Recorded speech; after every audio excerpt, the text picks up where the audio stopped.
I am the Assistant Director for the Center for African Studies here at Howard University.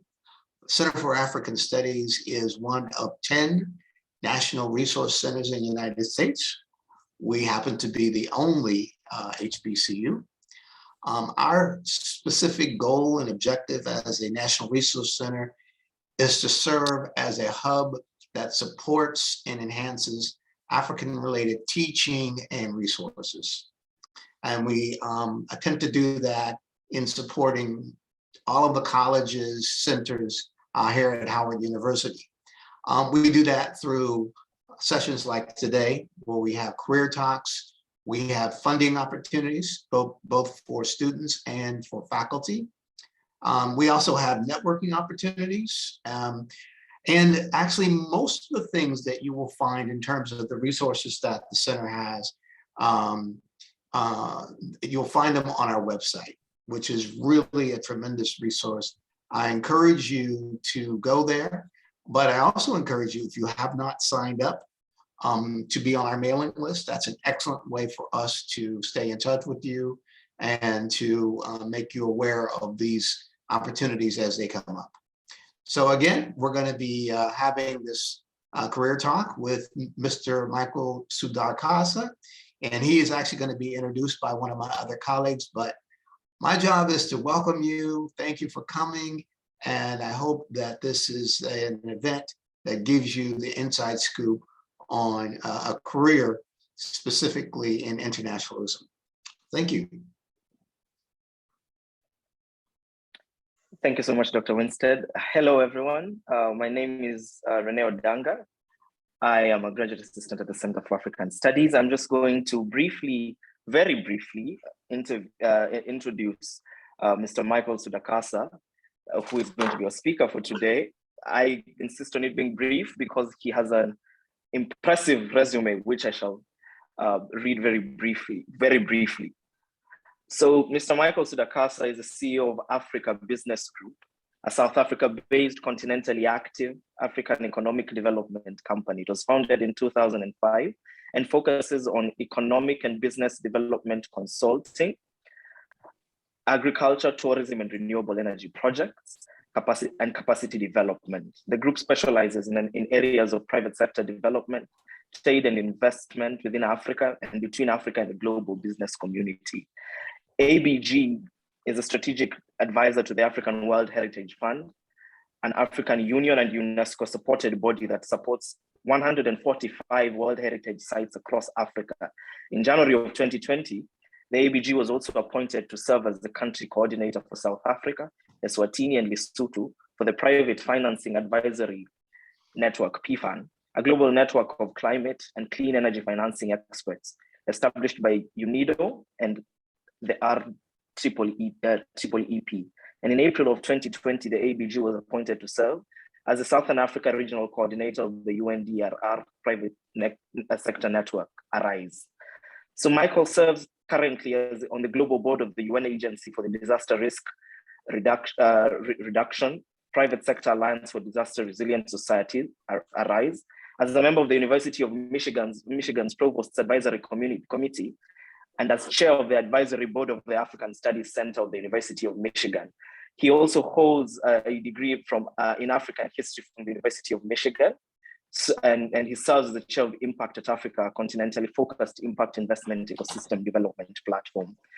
He's a US commercial attorney by training and has lived, traveled, and worked in 50 countries around the world, including 35 in Africa, and is the author of several publications, including the African Union Commission's Africa Business Directory towards the facilitation of growth, partnership, and global inclusion in 2014, a field guide to inclusive business finance published by the UNDP in 2012, and Investing in Africa, an insider's guide to ultimate emerging markets published in 2000. As I mentioned, he holds a BA degree from the University of Michigan, Ann Arbor, with high honors in history, which is impressive, and a Juris Doctor degree from the Harvard Law School. That's the brief resume. So my point, of course, is that he knows what he's talking about, and I hope that we're going to listen and learn a lot from him. Michael, welcome. You're very welcome. Thank you very much, Renee, and Thanks all for this opportunity. What I think you missed, which was probably the most important thing to me, is that I'm a bison as well. I spent a semester at Howard when I was in undergrad, stayed at Cook Hall and had the best year, semester in my college career. So I'm happy to be back and join everyone. I wanted to go over some of the things that you've mentioned, but spend most of my time giving you a sense of my career path and how I came to live in South Africa. This is my 23rd year in South Africa. And I can't say that it was a straight line and that was the plan if you'd asked me that when I graduated from college or law school. But I always had an interest in Africa. I wanted to just put the tagline of our firm because that's really our aim. It's private sector development, but private sector playing a role in the continent's development agenda. And so all of the work that we do really aims toward that. You've gotten a bit of a sense of who we are. A key focus as well on sectors. I think that's key. Agriculture is a key sector for us. Renewable energy, tourism. We've also started focusing on manufacturing and most recently, healthcare. As you've mentioned, I've traveled around the continent, but as a firm, we've also worked in a number of countries on the continent, all 5 regions of the continent. And though South Africa is our base, we like to think of ourselves as a continentally active firm. I think one of the things that one of the reasons that I chose South Africa was because it was a very strong platform to be able to travel around the continent from. We had a misstep during COVID with our South African Airways, which closed and now has reopened smaller. But from South Africa, you can reach all of the regions of the continent. And the continent is often misconstrued to be much smaller than it is. I'm sure all of you are aware of this, but it's really about 5 times the size of the US. And so being somewhere where you can get to the other places fairly efficiently was of big value to me, thinking about where to live and work. I thought that I would give you some career milestones, and I'm hoping that most of our conversation will be one in which it's interactive. But I thought, let me kind of go through how I got here and then some of the lessons learned, and then open it up to conversations. So one part of my journey was serendipitous in the sense that you don't choose your parents. My late mother was an anthropologist, and 2 things happened. One, anyone in academia and higher, you get the opportunity to take sabbaticals. And so in those sabbaticals, we traveled. At the same time, because her research was on market women in West Africa, particularly in Nigeria and Ghana, we also got to go and spend extended time, meaning more than a few weeks in those countries. So at a very early age, I was able to travel and live in Ghana, travel and live in Nigeria. By the time I was an early teenager, I had been by road from Nigeria to Liberia.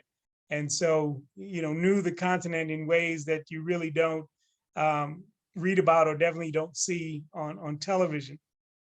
Spent a summer in Benin when I was 18, spent a summer in Côte d'Ivoire when I was 22. So for me, and I say this as one of the things that I think helps anyone who's thinking about working in Africa, the faster and earlier that you can make your first trip and go back, the better. Because the continent also is not a monolithic one. When I worked, and I'm skipping ahead a little bit, but when I worked number 4 in Abidjan, when I finished about a 7-month stay there, I traveled from there to Nairobi, to Harare, to Cairo on one ticket, really just because all I knew up to that point age around 23, was West Africa. So this gave me an opportunity to see East Africa, Southern Africa, and North Africa and feel a bit more comfortable that at least I had some sense of the continent. Another point besides the early Africa travel that was key for me was the second language commencement. Again, influence of a parent. My mother had the option when she was doing her doctorate to study in Nigeria or study in Senegal. And she said to me, she chose Nigeria because she thought it would be easier. Years later, she regretted that. So she said, you're going to speak French. So very early on, I was put into the French language program in a public school in Ann Arbor where I grew up. But I took French, more French culture, French food, because we didn't speak a lot in the class and I didn't speak that well. Took it in high school, took it in college, was mostly a B student, but realized that if I really wanted to be comfortable in the language, I would need to go and live somewhere where there was French spoken as the main language. And a lot of students think, well, if I'm going to learn French, I want to go to France, where the language comes from. My thought was I'd rather go to West Africa because that's where I thought I'd be working, traveling, studying. And again, it's like traveling in the US with English. English in New York is different than English in Alabama, different than English in California. So I learned French in Cote d'Ivoire as an Ivorian would speak it, although our teachers were from many different places. But having a second language, and I say this to people, gives you a window into a second culture. And not having it is a barrier, slight as it may be. And now we've got so many different ways to interpret. But it really changes things when you can be comfortable in another country, in another language. And so that was very helpful for me. Academic focus, which has been mentioned. As an African studies and African-American history major in undergrad, I got to know the continent and the relationship between Africa and the Americas in a way that to me created a very strong foundation for when I was traveling on the continent or speaking with someone from the continent. Unfortunately, and I still feel like to this day, there's still a lot more ignorance about the continent than you would think there should be in the US and in the world. And so being able to be informed, I found always was quite helpful. In law school, I'm a commercial attorney in terms of by training. I took international law and international development courses to give me a better sense of kind of the legal framework that Africa sits within in terms of being a member of the global community. That too was very helpful later in life. One thing that I did, and I would encourage anyone who is thinking about a career internationally, is to be networking oriented, and also not afraid to take a risk or two on that first job that may not come packaged in a bow. And I say that because while studying French that summer before I graduated from law school, I kind of stumbled into the fact that the African Development Bank was in Abidjan. I did not know that. And for the studies that I had done, I hadn't studied the African Development Bank in my studies. But while there were some different Americans in town, and the community of Americans was relatively small. And so I had a chance to meet the US executive director, and he in turn introduced me to the then bank president, the late Babacar Ndiaye. And they were fascinated in a sense that the program that I took to come to study French was kind of an initiative, if you will. It wasn't through the law school. They were like, what are you doing in Cote d'Ivoire? What are your plans after you graduate? I had been fortunate enough to get a law firm to extend an offer to me to work in Miami, which is where Although I grew up in Michigan, my mother's side of the family is from South Florida. And so I was set to move back to Miami. But you can put off your start date, at least you could back in the day. I still think you can. It's almost like doing an internship or clerkship. So I asked to do that and was given a year to put my commercial law aspirations on hold and work at the African Development Bank. And they invited me to be a consultant / intern. And USAID was the institution that they were going to look to cover my expense. And when I say you have to be prepared to take a risk, I mean, this was pre-internet, pre-cell phone. And when I graduated from law school in June, I spent the summer writing back to all the people that I had met in Abidjan. I'm done now. How does this work? How will my assignment start? Can you send me a letter of engagement? Because I had all of this in terms of the offer verbally. By the time we got to September and I hadn't heard, I just said to my parents, can I get a one-way ticket? Because I'm not sure when I'm coming back. And obviously I'll definitely call you all if I'm stuck. But I'm going to go to Abidjan and try and knock on the same doors that I knocked on before and see what happened, because no one responded to me. As soon as I got there, everybody said, well, what took you so long? We were waiting for you. And I found that really shocking because they just weren't replying, but the offer still stood. As soon as I got there, they kicked in everyone to get me set up properly.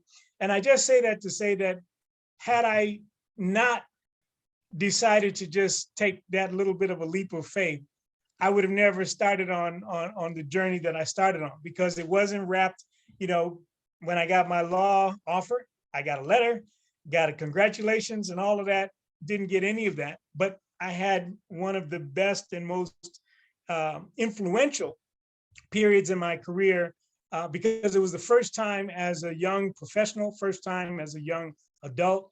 I was living on my own in Abidjan. The bank at the time matched my salary for my law firm. So I was a well-paid 27-year-old. Actually, I wasn't even 27. I was 24. A lot of people were grumbling at USAID because the salary that paid me was what a starting lawyer was making, which was more than some of the foreign service folks. But I saved it and did my work, had, I won't say free reign of the bank, but really got to ask questions about how the bank was going to work in the private sector field. So it was a great foundation for me there. When I came back to the US and practiced commercial law down in Florida, we were bank counsel, and I found that I was almost like watching paint dry. It was a bit, I was out of sorts because I had done this great experience, had this great experience in West Africa. Came back, I was in Miami. Miami is an international city, definitely, but focused on the Caribbean and Latin America at that time. I was there the year that Nelson Mandela was released. Miami snubbed Mandela. It was the only place in the whole country that didn't accept him. And it was partly because Cuban Americans who weren't fans of Castro didn't like the fact that Mandela and Castro had a strong relationship. So I didn't stay in Miami very long. And I thought, well, where could I go? And I had mentors who were saying, Michael, you are in the wrong place. Washington, D.C. is kind of the center of African business and development in the U.S. This was in the 90s. And so I moved to Washington, D.C. And at the time, if you were a lawyer wanting to work on African issues, you'd rather be a mineral law specialist, work in the mining sector. And then you might have an opportunity. There was nothing in agriculture at that time, really. And so I thought, well, I have a professional degree. I'm going to set up my own boutique firm working with companies to help them trade and invest in Africa. And I thought, well, even though I was a relatively young person, I knew more about Africa than most business people in the US. And then I thought, how do I enhance my knowledge and capacity? So I enrolled in the same program that the commercial service officers enrolled in Thunderbird in Arizona. And so that I could be able to speak to someone about whatever resources that existed in the US to support trade and investment, just like someone who had gone through the Commerce Department's program could. I also thought, you know, one of the ways that, and again, it's kind of filling little gaps in the market, that I could establish the fact that even though I was a young person, I knew about Africa, was to write. So I wrote the first publication that I published was called the African Business Handbook. And that really for me was like a business card, because there hadn't been up to that point an African business handbook. And I started also speaking at business schools with the idea that the next generation, this was in a period when, again, everyone was trying to get to Eastern Europe, starting to get to Latin America, some were going to Asia. Nobody was going to Africa. And I thought, well, here's the second largest continent in the world, fast growing, youthful, and you don't hear case studies, you don't read case studies about it in our business schools. So I did two things. In addition to writing the handbook, I started applying to area business schools. I used to live in Silver Spring at this time. And Georgetown was the school that, and again, unfortunately, I did submit all my credentials to Howard, because that was the first on my list. And they were like, well, we're not there now. Our students probably not interested in that. So, okay. So I went to Georgetown and I launched a course that actually still being taught at Georgetown now, and took the first group of MBAs from Georgetown to Africa. We went to Ghana and we came to South Africa. And I have students to this day still telling me that was one of the best courses that they had. But it was for me about not only saying what you know, but showing what you know as an advisor. And during this period, the early entrepreneurship, most of my clients were mid-cap companies. So between 30 to $60 million companies. Some were well-positioned in their markets. They had the resources to continue doing their work in the US, but also expand. And I say that because smaller companies sometimes struggle if the CEO or the COO or key professionals decide they want to do something internationally and take the eye off the ball locally, and they get stretched. So anyway, that's how I got started. During that period, and it was a 7-year period when I was in DC, 7 going on 8. A US asset management team that was in the process of expanding, and they knew that I had worked with the African Development Bank and had good relationships there, wanted to leverage those relationships to help with an infrastructure fund. And so I was moved to the continent with my family. So if you wanted to say, well, how did you get there?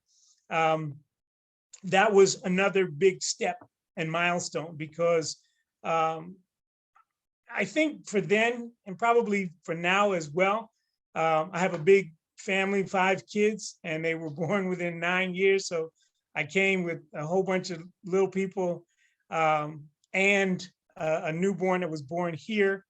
And it was having a corporate bring me over that was enabled us to do that. Now, unfortunately, a year and a half later, the whole project blew up. And so I found myself with do you go back to the US because the fund didn't close? Or do you, and most of the people involved went back to the US that were from the US, or do you stay? And I felt like in Washington, DC, the challenge was the businesses that were my clients, most of them were around the country as opposed to in DC. And we were pivoting in the US from private sector development as a focus of the USAID and the government structures towards PEPFAR and healthcare. And I wasn't focused much at that time on healthcare. So I always had this, well, what do? You do it with Africa. Well, why do you, it was always a explain yourself type of conversation. And I thought, well, anything that I do in South Africa or from South Africa on the continent, I'm doing what I really am passionate about, African economic development. And so when our firm imploded, if you will, I and two colleagues formed the precursor to Africa Business Group called African Business Direct. We were working on, this was the .com age, so we were working on a .com initiative to facilitate trade online. And although we were in the dial-up era, so we quickly found that we were way ahead of our time in terms of access to technology around the continent. So two of my colleagues left, and I thought, well, why don't I try and do the kind of advisory work that I had done in Washington, except instead of concentrating on helping US companies trade in Africa, one, help South African companies trade with the rest of Africa, because South Africa at that time wasn't that far out of apartheid. And I found that many of the businesses and the business people didn't know the rest of the continent very well, but also help companies that are off the continent that want to trade with the continent and invest with the continent, do that. And that's now, for me, it was a combination of my legal background and my consulting background that formed the basis of what is now Africa Business Group.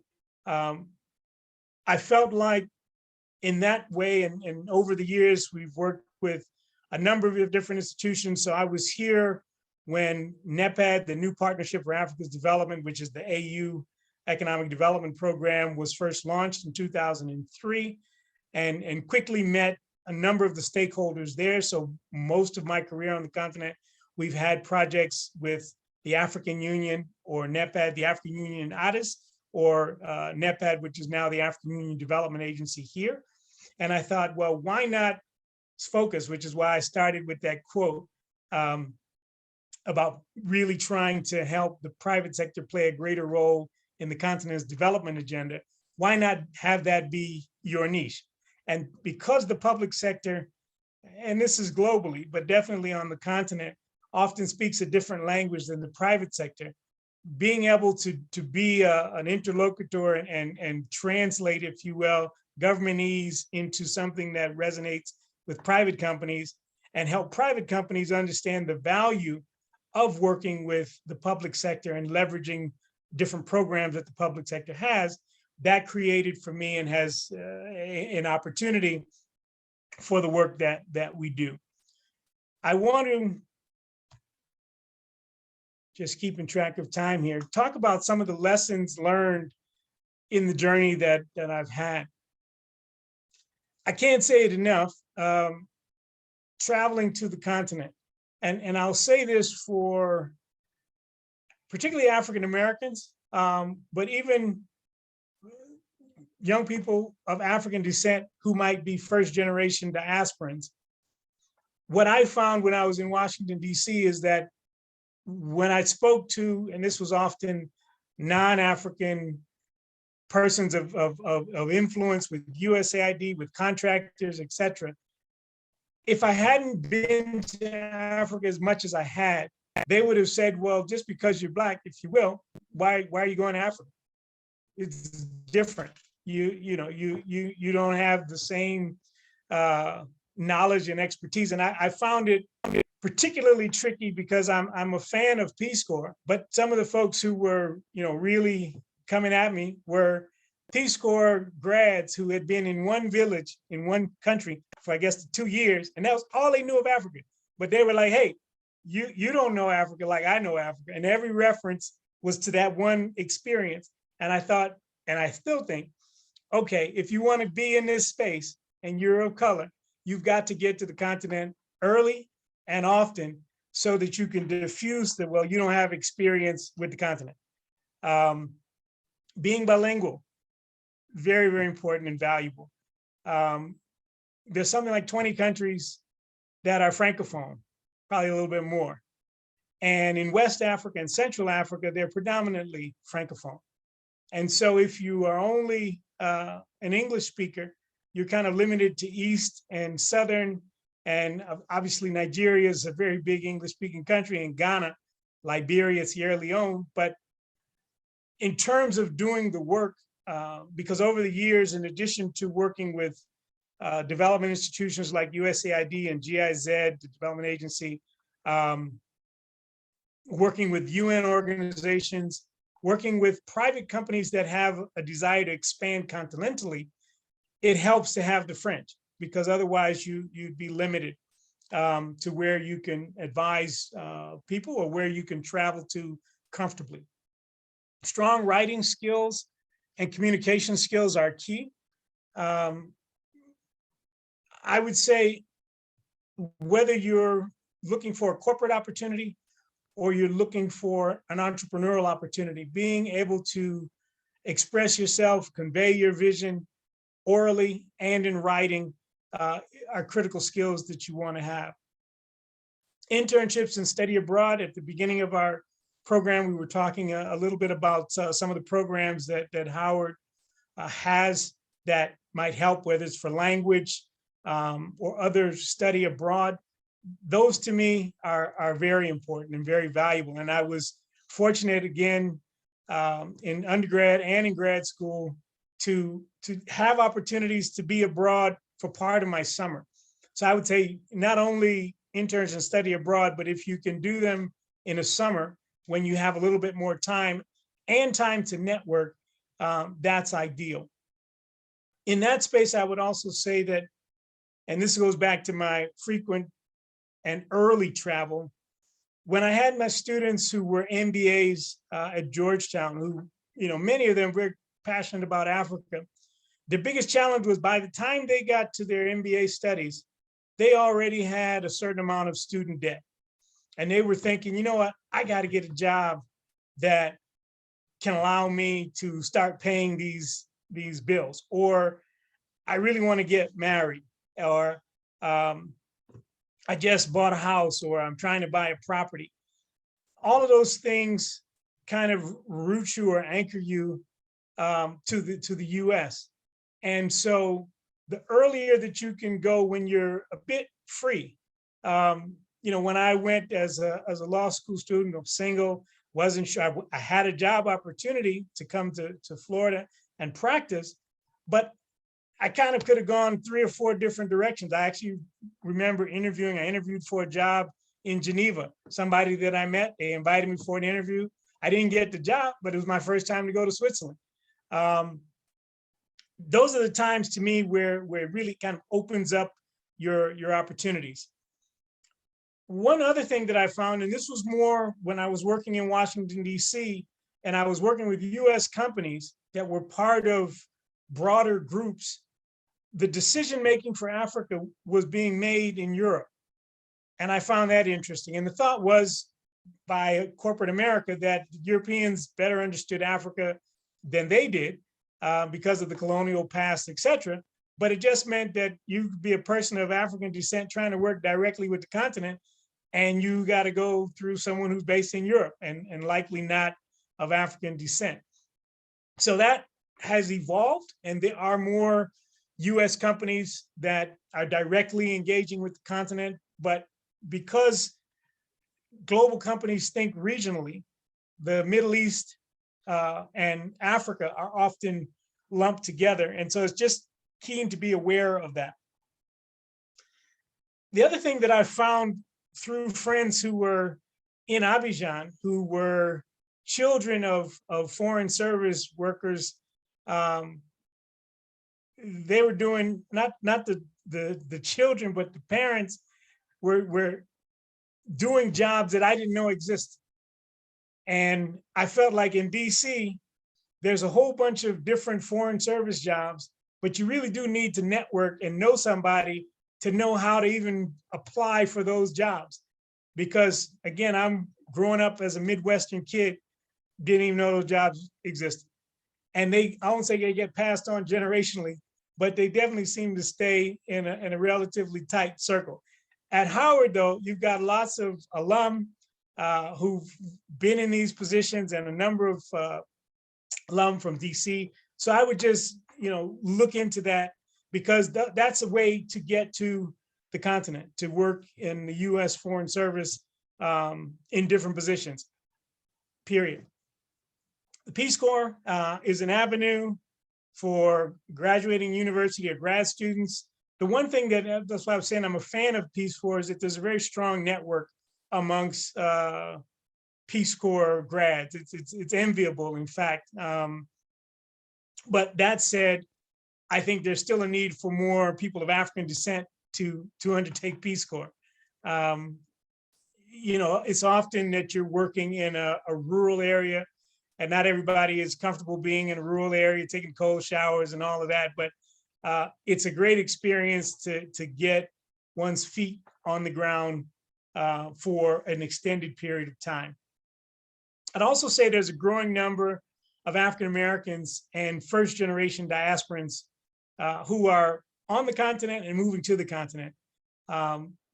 Many of you may be aware of the call to return, and that's probably not the right word of it, but that Ghana put out when kind of Black Hollywood went to Accra 2 or 3 years ago in December. And now every year, and in fact, there's a huge, now I'm on this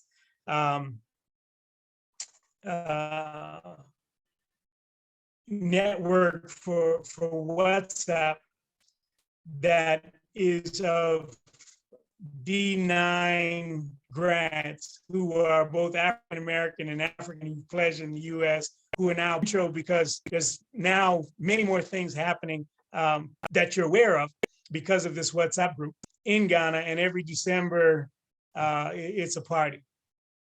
In South Africa, there's also a growing group. I mean, the Ghanaian group, I should say, have been coming to Ghana or been invited and welcome in Ghana since Nkrumah became president. You may know that he's an alum of Lincoln University, studied with African Americans and opened the doors. I mean, that's why W.E. Du Bois is buried there. And so over the years, there've been African Americans moving, relocating, and that's just accelerated in the last 5 years or so.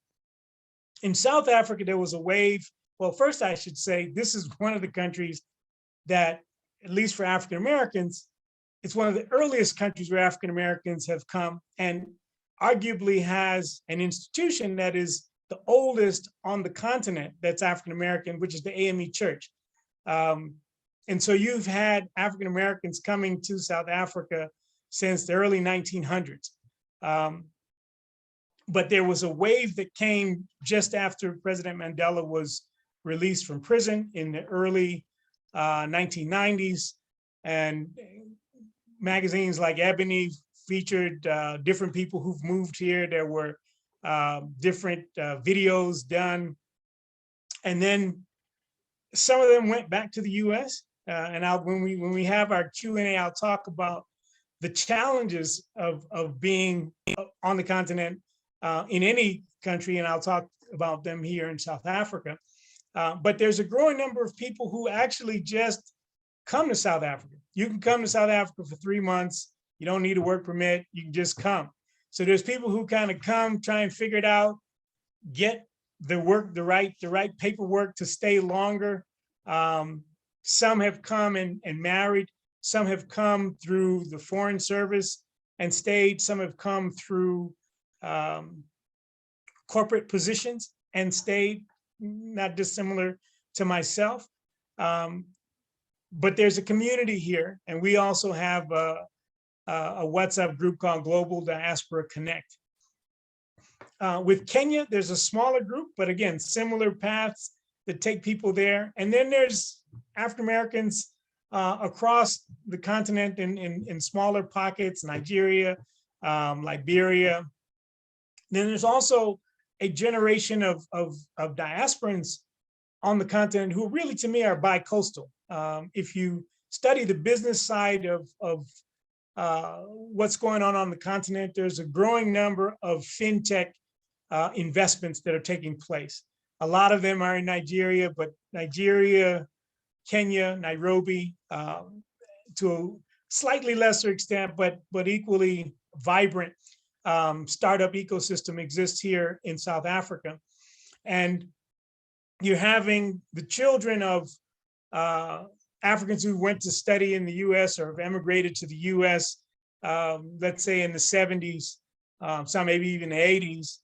Their kids are going to school in the US, they're American citizens, but they've traveled back and forth for familial reasons, and they're seeing opportunities at home. So they're really riding the wave of this founder in Africa opportunities.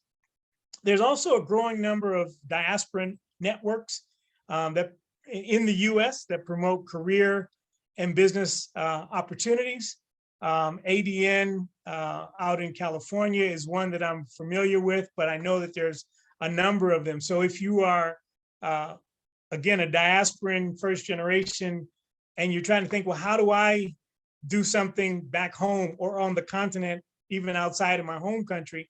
These diaspora networks are often ways to start talking to people who can help you with opportunities. There's also a growing number of university programs that offer travel and study opportunities abroad. Again, if you can get to the continent on somebody else's nickel, that's first prize. It's still not inexpensive to travel to Africa. You know, tickets get down to $800, but now with the oil price going up, et cetera, you can easily pay closer to $2,000 just to get here. On the continent, again, hotels and lodging, not too expensive, but there's rising prices across the board. So figuring out how you will particularly cover those first costs for your first trips is key. And while you can leverage university resources, I highly recommend it.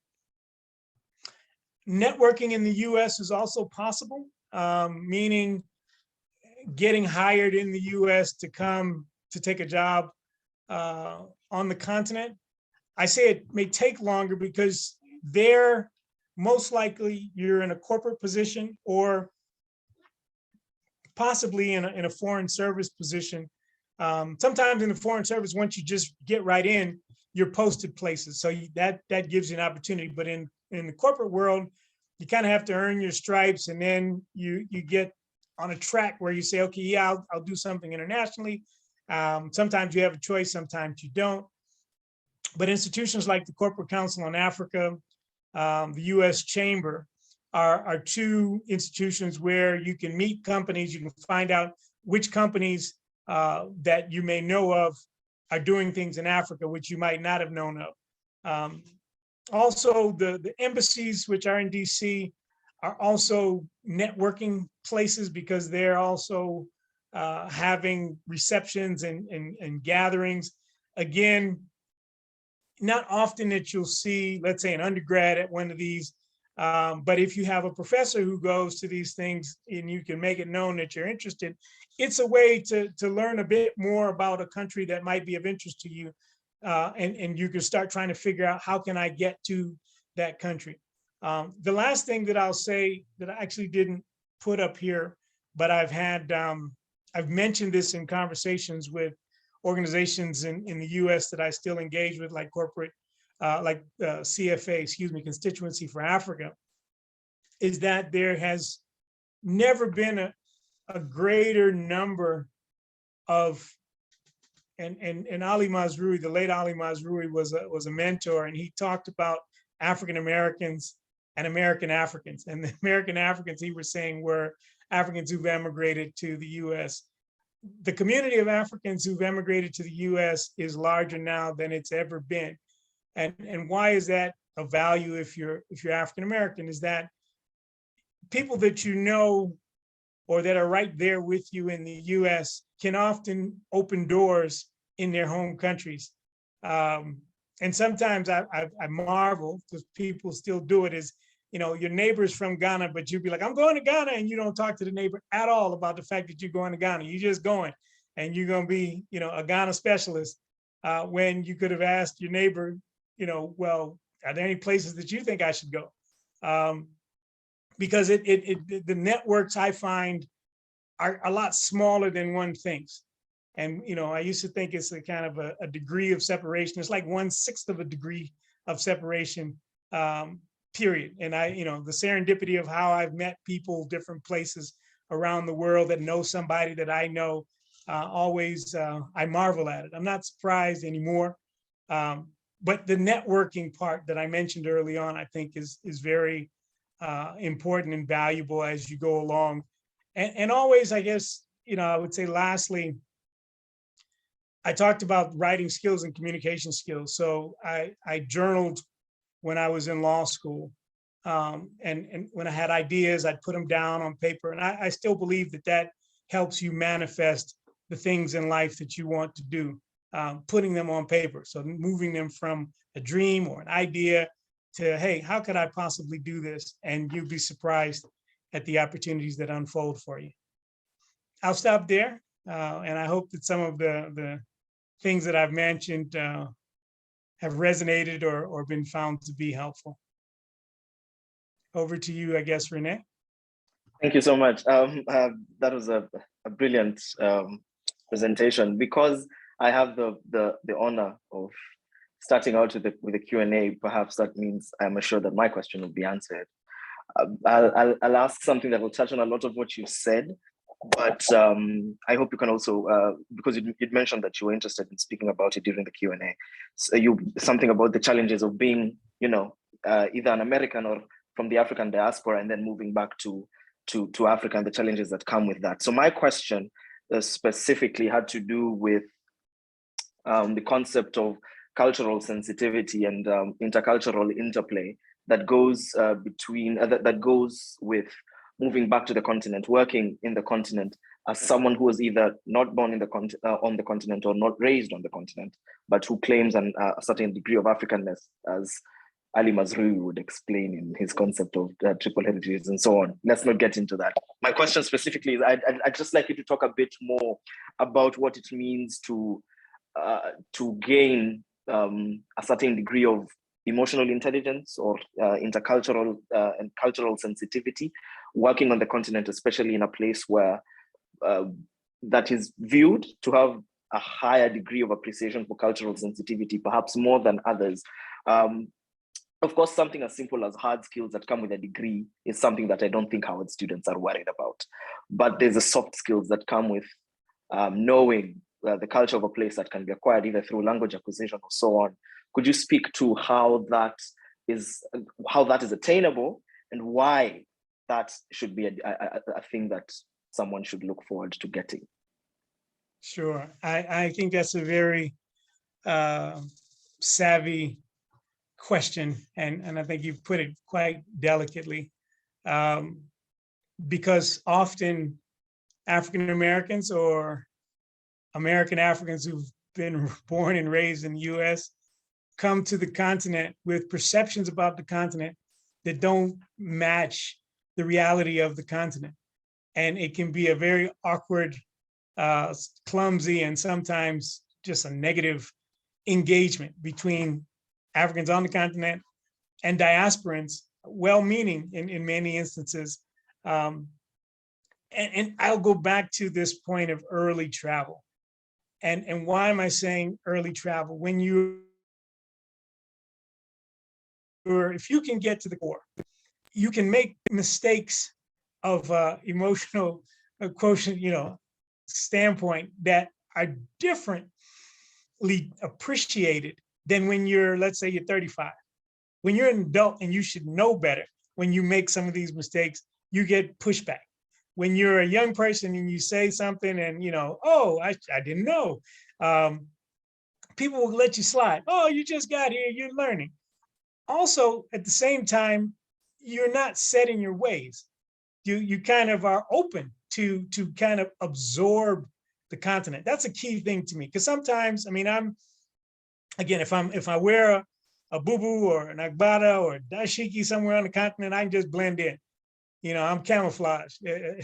So, but I don't do it all the time. When I'm in Abidjan, when I'm in Nigeria, I'll do it more than when I'm in South Africa, just because that's the way that people attire adorn themselves. I've seen different scenarios where someone who's very familiar with West Africa, as an African American, I'll use that, comes to South Africa, which is quite Western. East Africa even is more Western in terms of apparel than West Africa. And then the thought is, well, this is not Africa. Dude, that's not the real Africa. And I'm like, what is the real Africa? This is Africa. This is just Southern Africa. You go to Namibia, you can go to Botswana, go to Zimbabwe, people dressing the same way and speaking the same way. And so it's the earlier that you travel to the continent, and I mentioned it early on, it's not a monolithic continent. 55 states, quite different. I had, and again, I talked about how impactful working at the African Development Bank was for me, because it was the first time that I had been around so many different types of Africans. I had good friends who were Muslim, and the bank celebrated all the Muslim holidays. I didn't know anything about those holidays, but I got to appreciate them in a way that I wouldn't have working just, say, for example, in an American company. And so I think, again, the earlier you can get exposure, I used to do, and I'm taking a little bit off target here, but it's something that has helped me as well. I used to do Taekwondo growing up. And the sensei that I had used to say, when you go someplace new, empty your cup. Empty your cup so that people can pour in what is happening from there. And that's a good thing for traveling and living abroad anywhere that you go. And so I think for African Americans who might be, let's say I'm an African studies major, I know Africa. That Africa that you've learned about is a much different Africa than I walk around in every day. There's some aspects that are there, but it's a whole different place. So come with what you know, it will help, but empty your cup so that when you get here, you can just have it filled up by contemporary Africa. So that's my response to what you're saying. And if you're African heritage, I think that's even sometimes a bigger challenge, because your family, and I've had these conversations with colleagues here, don't quite appreciate the fact of whatever you've gained fully overseas. It's just that you don't know all the cultural things that you should know if you're of this ethnic group or this. And so that's a bit of an adjustment. Some people have made it. I met a guy, I remember in DC, who was Ghanaian, and all he talked about when we knew each other in DC was he wanted to move to Ghana. He moved to Ghana. I was doing some work in Ghana. 2 years later, all he could do was complain that the Ghanaians weren't giving him an opportunity. They didn't appreciate all that he could bring. And he stayed about another 6 months and he's back in the US. He had, and I know of other people who've had that experience. So, I think that whole idea of recognizing that you have to come to a place and absorb the place without too much prejudgment helps a lot in terms of your EQ. Okay, thank you. I'm going to ask Abdel.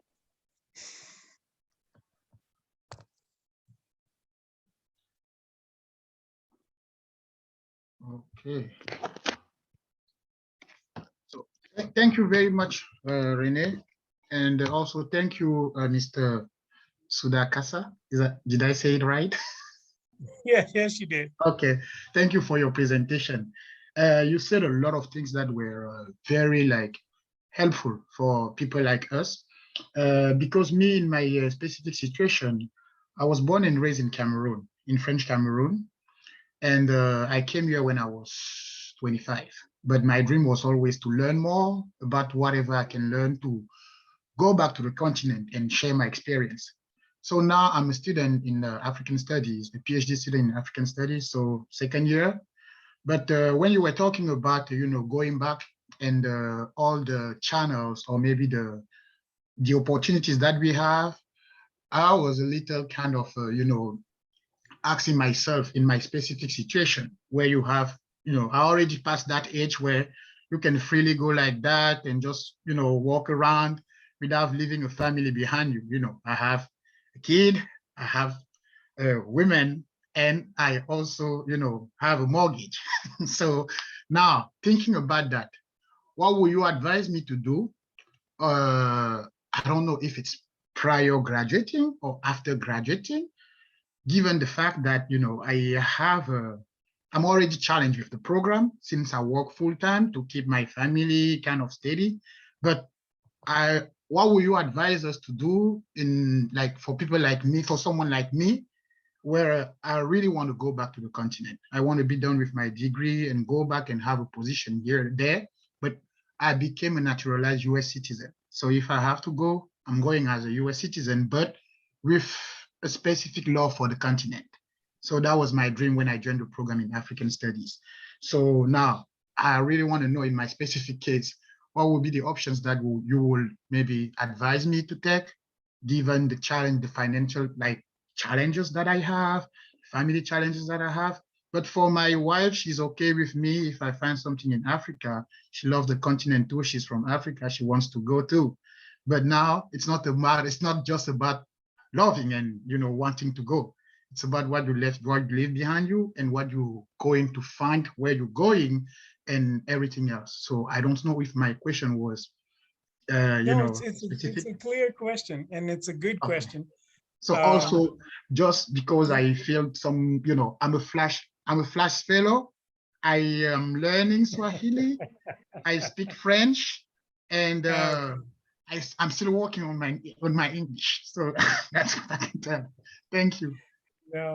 No, I mean, I think I would say the majority of students, particularly in the college and grad student ranks that I meet, are very much like you.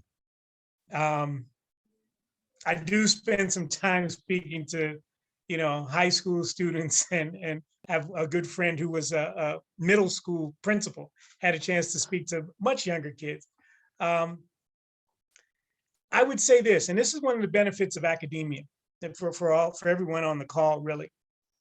There's always conferences happening on the continent that you can try and figure out, how can I go give a paper? How can I go be a representative of my university, my program, and speak? But in speaking and attending, network. And then you start trying to find out what is happening. So again, it may be, though, the conference is in a country that's not your home country. So it may not be in Cameroon. But if you say, I want to get to the continent, there are a number of ways. I in the prep for this, and I hope that the organizers will share them, I shared a number of also different kind of headhunting organizations and jobs for Africa links, because there's a bunch of those as well, internships for Africa. So I tried to include those as a resource. When I send my presentation, I'll embed all of that stuff into the last page there. But getting to the continent while you're still studying. There's a new center, and Krista's quite aware of it, called the African Center for the Study of the United States, which is an interesting area to me, because as many African studies programs as there are not many study of the United States programs on the continent. But you might figure out, hey, is there a way that I can be a teaching fellow, or can I do some research? I'm an African studies major. Could I be someplace where people are studying the US and see how that interplay is and takes place? So that's what I'd say, get there. The other area is with a mortgage, with a family, with kids. That's not an easy decision to make, even though your spouse says, yeah, I want to go. Depending on where you want to go, the trailing spouse, so to speak, that's what they call the spouse who's coming with the person who has the job opportunity, often finds it much more difficult than the person with the job opportunity. The person with the job opportunity is busy every day, has a community, etc. The spouse is at home, maybe with the kids, trying to figure out, okay, this new country that I'm in, maybe different languages, etc. So it definitely is something that I would think about. And then I didn't know, and I tell people why I'm so happy that my kids are out of school.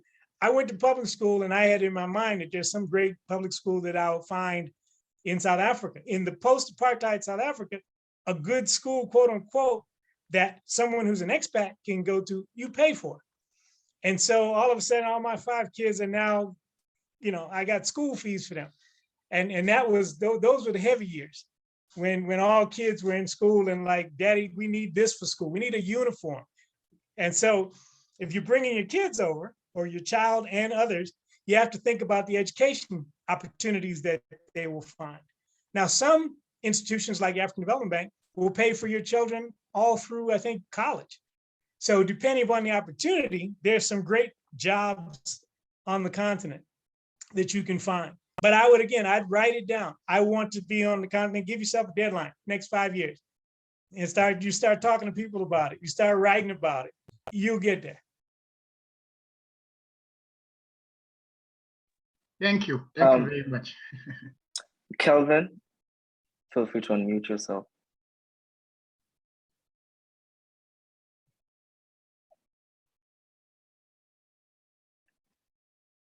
Hey, can you guys hear me now? We can hear you clearly, yes. Okay. Yes, we can.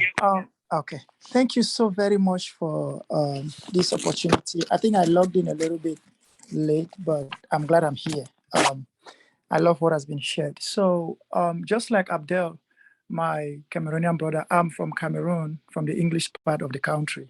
I do speak French, yes. But my interest is in understanding how to link up with the projects that you're talking about. So you talked about like conferences. It doesn't have to necessarily be in my country. So I'm interested in linking up with different factions of the continent in general, because I have this Pan-African nature. But I want to be able to engage in those kind of more so like not necessarily the jobs or the internships. I would love that for the experience of it, but to get engaged in the conversation of the continent per se, in light of attending conferences and bringing the awareness of the continent, and more so sharing the education that we've had and the exposure that we've had here with the people in the continent, a way of linking up people doing the work that they are doing in the continent, whether they be Africans or not Africans, to be a part of that trend. How do we, I know you said you were going to share, I don't know how we're going to get these resources, and what's the best advice you give to someone like myself? I'm doing the graduate certificate in international program, but I'm in the School of Divinity.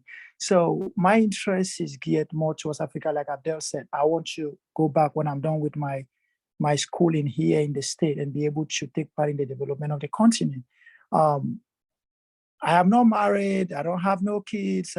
I'm a freelance. I can go anywhere. How do I access these resources and get involved in these things? Because I really want to, but I don't know how to access this, which is why this becomes very important, because I'm hearing a lot of good stuff here, and the links that have been shared, I've tried to open them up. I'm going to exploit them later on. How do we get these resources and begin to make these contacts that we can get involved with all these things that you're talking about? So Kelvin, I know Krista has her hand up, but I would say, again, networking. So I said also writing. Okay. Most of the time as you move around Howard, many people who could probably help you don't know what your aspirations are. Yeah. And so, you go to class, you come back, you socialize, and those interests in engaging and being part of the development narrative and conversation, you don't express enough. But there are resources on the campus that can help you. That's one. The biggest benefit right now is Google. I mean, literally, there's so many different conversations. You have to kind of narrow down if it's divinity, if it's Cameroon, West Africa, Central Africa. Narrow down your points of interest and just Google conferences in Africa or conferences in the US on a part of Africa. And you will be surprised at the different things. And I'm just using conferences because in an academic environment, you can go to these conferences and engage, just have a conversation, because that's the start of it. From a divinity standpoint, and I should say, everybody who's tuned in today is embarking upon, and some of you are already that, a career of being a bridge builder. That's how I consider myself.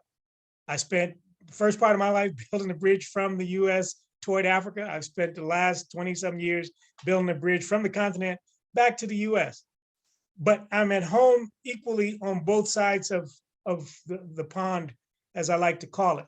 And you all that have moved to the US, you've gotten comfortable or more comfortable than your colleagues and family on the continent navigating the United States. That's no small thing. Think about how you can make a contribution, but not like going back and leaving everything in the States. It's continuing to create linkages between, the world's richest country and the fastest growing continent that soon, next 25 years, which hopefully will be in all of our lifetimes, will be a 2.5 billion person continent. And so, again, I would start with your faculty members, your advisors. I would start with the Center for African Studies. What's coming up that I can go to? I mentioned the African Diaspora Network. For all the colleagues who are African born living in the US, that's an organization that was founded by a diasporan and has a number of different programs, to me, that particularly cater to diasporans who are continentally born. And so they have a number of conferences around the country. So you go to one of those, raise your hands and network, and start trying to refine, if you had your perfect opportunity to come to the continent, what would that look like? Because as long as it's really generic, I think you'll struggle to find your footing. As soon as you start narrowing it down a little bit and seeing yourself doing a certain type of thing, it'll get a lot easier.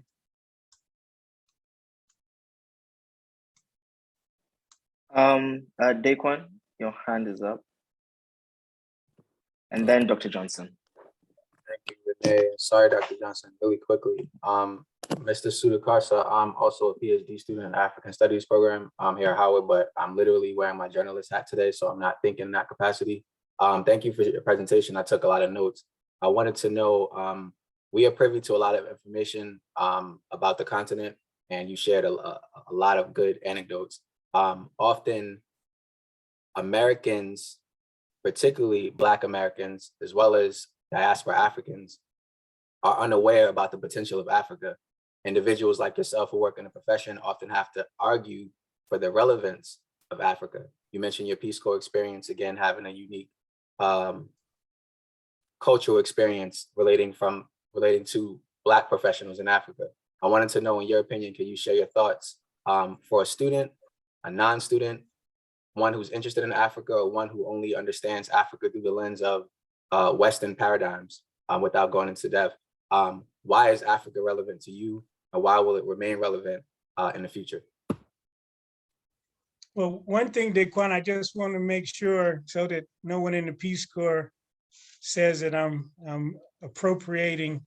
I didn't go to the Peace Corps. I just met a lot of people in my young professional career who had been in the Peace Corps. And I thought, hey, if I didn't have the opportunities that I had, Peace Corps would have been a route for me to get to the continent. So I just want to make sure that you haven't quoted me as having been through the Peace Corps. I think that the thing about Africa that is relevant for people of African descent, and this was, again, a real part of how I came to be doing what I'm doing. I mentioned that I did travel with my mom to different parts of the continent at a very young age. It was empowering to me, and I didn't even realize it until I came back to Ann Arbor, to not be a minority. And I know the term is person of color, but I've just blended in. And the leadership around me was also of color. The business people, the politicians, people on TV, everybody was Black. Now, that was normalizing. Like, this is how it should be. I go back to Ann Arbor, which is where I grew up. I feel like, it's God's own country. love Michigan and Ann Arbor, but that's another conversation. But we were 1 out of 10% of our 100,000, 10,000 Black people in a sea of not so many Black people. psychologically, I could see my classmates and others, I won't say get beat down, but this idea that I'm a minority, that I should settle for a percentage of, not the whole thing, was kind of ingrained in how people were raised. I still see some of that. I come back and forth to the US pre-COVID 3 or 4 times a year. All my kids are in the US. So I'm again, coming back and forth. Why Africa matters is I always felt like until Africa sits at the global table as an equal, not as a donor recipient, not as a healthcare basket case, starvation, we are the world, African Americans are still going to be looked down upon no matter how much wealth we have to spend, because we're from Africa. And whether we adopt it, embrace it or not, that is the case. That's how the world sees us. So I felt like, okay, if I can help Africa through African development improve its global stature, then I can breathe as a person that's Black. Because when you're in the US, people don't really know whether you're African, African American. You can ask some of the folks who got shot. You're a person of darker hue. So to me, you have a continent that is the fastest growing population-wise. That also means if I'm the last year of the baby boomers. When the baby boomers came through the US economy, they changed everything because more people bought houses, more people bought furniture. There were more people to work. This was at a certain era. Think about the fact that in the next 28 years, 1 billion people will be born and grow up on the continent. The average age on the continent is something like 19 years old.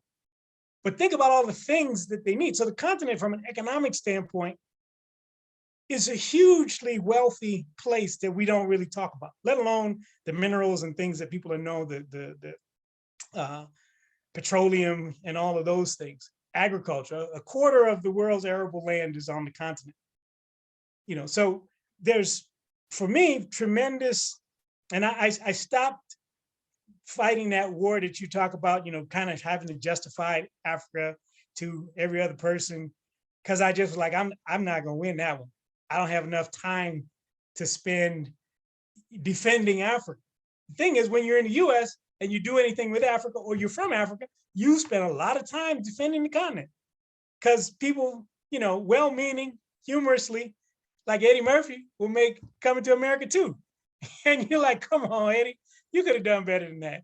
To try and paint a perspective of the continent, 21st century Africa.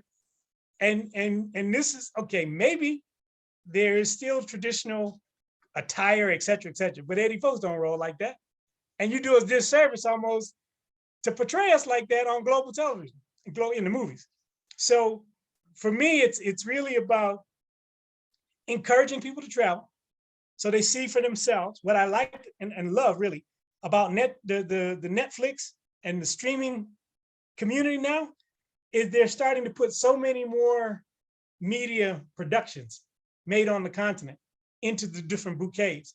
So, I just saw it last week. It was a television station for Black news or something like that just failed. We don't tune in and just watch Black stuff as people of African descent in the US.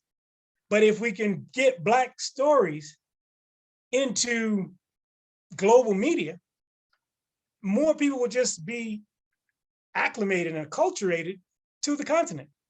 So, to me, again, as a historian, people can say a lot of different things, and I don't want to speak ill of the US, my country, it's going in one trajectory, Africa's going in another trajectory, to me, because it's young.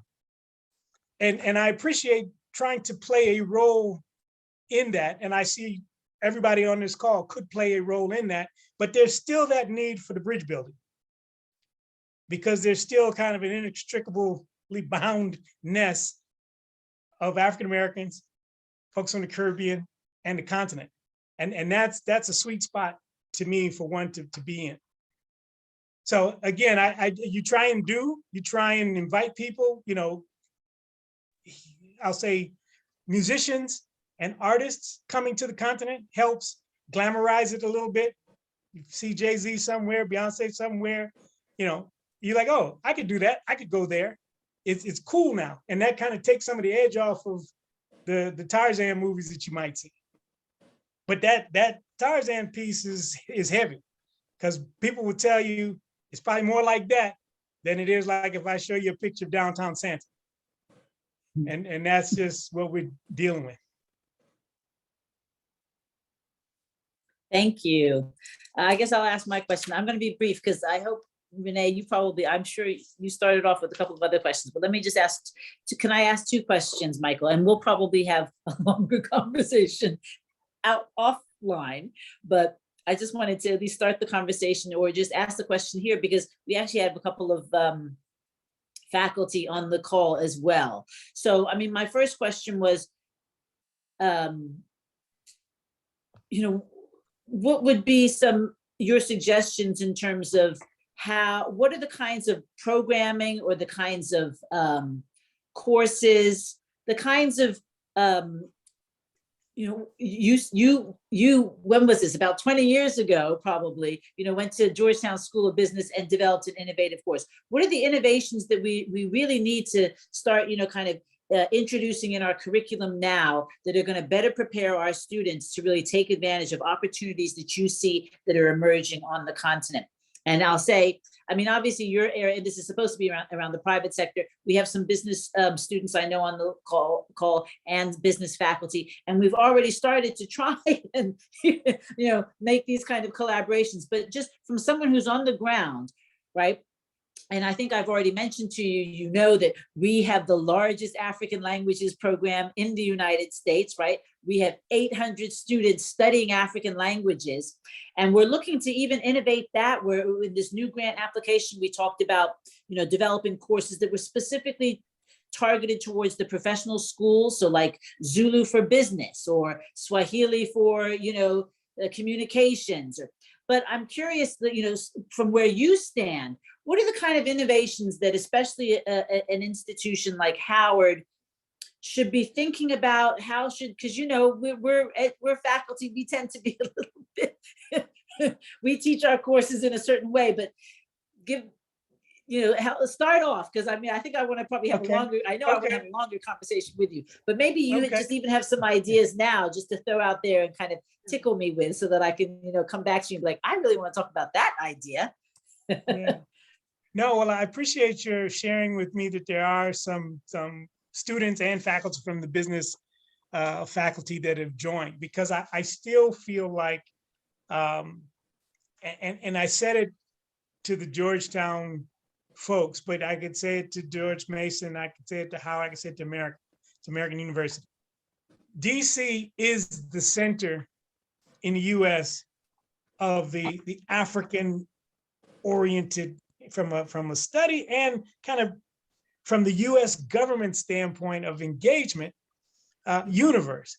And so having a program, and I thought you were going to invite me to be an adjunct professor. I was like, yeah, I was about to raise my hand, but you didn't go there. So where I was going to say is that, and I had this conversation with colleagues from Department of Commerce, and the Department of Commerce right now has 3 African-American women in very strategic positions in DC and here on the continent.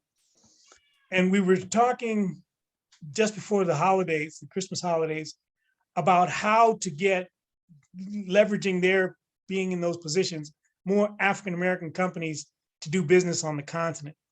And to me, and we were targeting the BE 100, but there's many other companies that may not be in the BE 100. But having a program that tried to link some of those linguists who are at Howard and some of the young business people who are at Howard to support the market development, strategy development work through a course of African-American and American African owned companies would be a very applied learning way for the students to learn and the companies that they would be assisting to learn. Optimally, there would be a trip. Again, we created this trip. Now it's kind of standard for students to come over for their spring break, but there's the summers again. So that, again, you can kind of put to work those things that you're learning. I think that's key. This is particularly for the economics, the business. I would say you could add healthcare, you could add engineering as faculties where people are doing things that are germane to the continent's development. A lot of folks, I don't know if there's an environmental studies program, even the arts. There's a huge focus on the continent right now in the arts and developing that, because there's young people who are creative, et cetera, the creative industries, apparel, fashion. So happy to have a longer conversation with you about these things. But really, I think the switch is getting more faculty outside of the African Studies department to see having their students have exposure educationally to Africa and being willing to work with those who are Africanists on campus. That's the light bulb switch. I mean, when I was at Howard, Mary Frances Berry and Ron Walters were two of my professors. And they had, a huge network, but a huge influence on my thinking. I don't know if in the other departments, and in the business school in particular, the then dean, who was doing work in Africa, was like, I'm not so sure we need a class on Africa. So you have to have leadership to have the vision to say, yeah, we do need that. Period. And because you can then have all the ambassadors to come to campus. You can then have all the leadership from USAID, Department of Commerce, come to campus, Department of Agriculture, come to campus, because they have these programs, US Trade and Development Agency. And when they come to campus, they create an opportunity for students from Howard to be recruited, to get a job, to be able to get to the continent. But if they don't come to campus because they don't think the students are interested or the faculties are interested, then those jobs go to Georgetown kids. And I think I had like 30 kids in 2 different classes, and I had 3 Black people.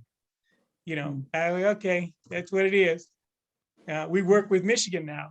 Unfortunately, not a whole lot of Black folks. So Howard has a unique opportunity, I think, and I've talked to you about this before, not only to do it for Howard, but to be then a lead for other HBCUs, because this is a challenge, I think, across the HBCU community. Yeah.